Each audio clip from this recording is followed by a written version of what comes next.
Welcome back in. It's mid-morning on WKYT, and we're glad you're with us. Phoenix Rising of Lexington promotes the cultural history of Lexington's early horse racing industry. It's named for the Phoenix Stakes, the oldest thoroughbred stakes race in America. Bill Cooke and Tom Tolliver are here to tell us about the Phoenix Festival coming up on October 6th. And we thank you, gentlemen, for coming in. October 5th. 5th. We had to get that right. Yeah, okay. October 5th. We want to be sure that we get that straight. But let's talk about what this is all about and what it's designed to do.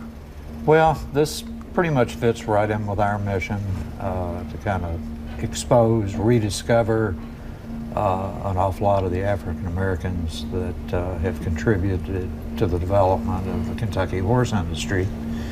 And this year we're going to be recognizing two of Man o' War's grooms with the Horse Park's celebration of the 100th anniversary, Will Harbit and Cunningham Graves, and also a gentleman named Suge White, who may be the last person around who actually worked at the old Kentucky Association track.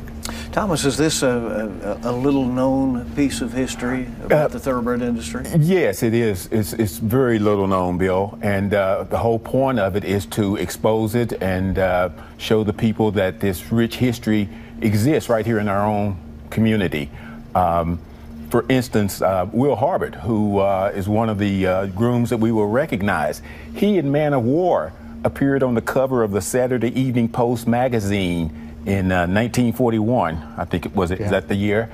And that was quite an honor at that time.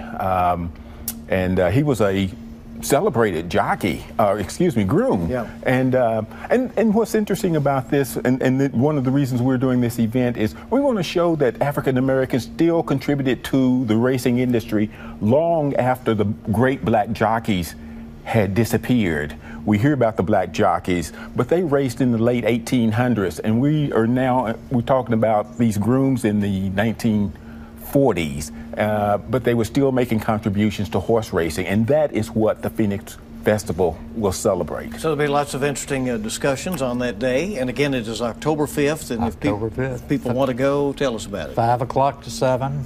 At the Isaac Murphy Art Garden on East 3rd Street and Winchester Road, and it's free of charge, and we have activities going on for kids, senior citizens, and everybody in between. So people come with their questions and enjoy the exhibits and the information on that day. Hopefully they do. All right. Thanks, gentlemen. Appreciate it very much. Thank you for having us.